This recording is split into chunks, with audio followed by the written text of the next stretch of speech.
Now, what is up, Maplers? It's Rhinne here. So today I'm going to be showing you guys the basics of cubing on the Reboot server using this spreadsheet compiled by Pengi and those over at the Elite Boss Discord. So 100% props to them for this. I had no affiliation with this whatsoever.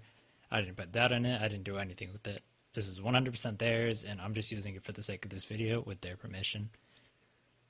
So if you don't want to watch the whole video, I'm going to give a basic rundown right now.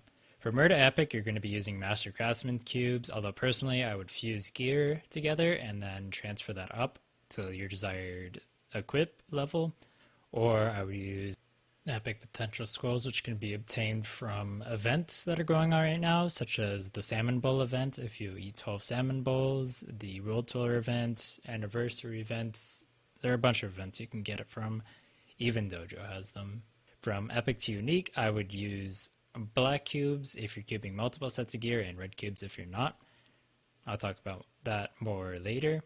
And from unique to legendary, you're going to be wanting to use red cubes pretty much 100% of the time, or Meister cubes. Now we don't have that much data on Meister cubes, it seems, but just based off this, Meister cubes are basically the best cube from unique to legendary.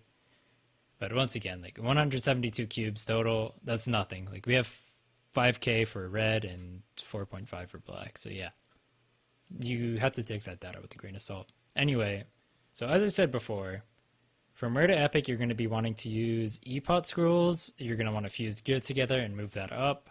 And there are various ways of doing that. So you can get gear to fuse from MPE if you're still able to do that. For those who don't know, MPE is Monster Park Extreme, which can be found in the Dimensional Mirror. And it drops level 60 purple senior gear for your class. And what you could do is you could transfer that to level 80 gear, then level 100 gear, then level 110, then level 120, then level 130, and so on and so forth, until you get to your desired level.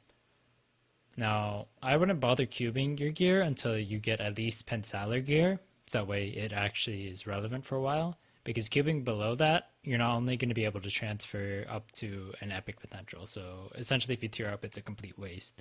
So don't even bother wasting your money with any lower gear. From epic to unique, bread is basically the way to go if you're just using one piece of equipment. However, if you want the most cost efficiency and you're using multiple sets, you can use black until you tier up from epic to unique. Then use that black on another set of epic gear until that gets unique, and then so on and so forth, and just hold on to those cubes. If you're re-rolling in an already good pot, like let's say you have a pot that's 80% boss damage on a weapon, for example, and you want to aim for, I don't know, 30% damage. 30% attack, which is probably, not probably, it is much, much superior to the 80% boss damage. You're going to want to be using reds to tier up. Now, this almost feels a bit like a Noob Trap, because it seems like when you use black cubes, you're like, oh, I can hold on to this potential. And if I use black cubes and I get a bad potential, well, I get to keep my good potential, so it's better to use black cubes if I'm doing that. But that's, as I said before, basically a Noob Trap. What you're doing when you're using cubes to reroll your potential, that 80% boss potential, is you're trying to get rid of that pot as soon as possible. So you're going to want to use as many cubes as possible to reroll that over and over again till you get a a much better potential than that, in this case attack. So you're going to want to save a lot of money, like let's say 1 billion misos, for example, before you start rerolling that. So that's basically the basics of cubing.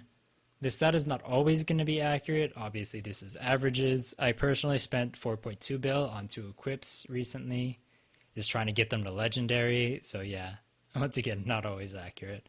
Anyway, that's it for this guide. If you like what I do, hit the subscribe button, all that stuff. I'll be back with more guides later on and more content as well. I hope this guide was helpful to you guys, and I'll see you guys next time.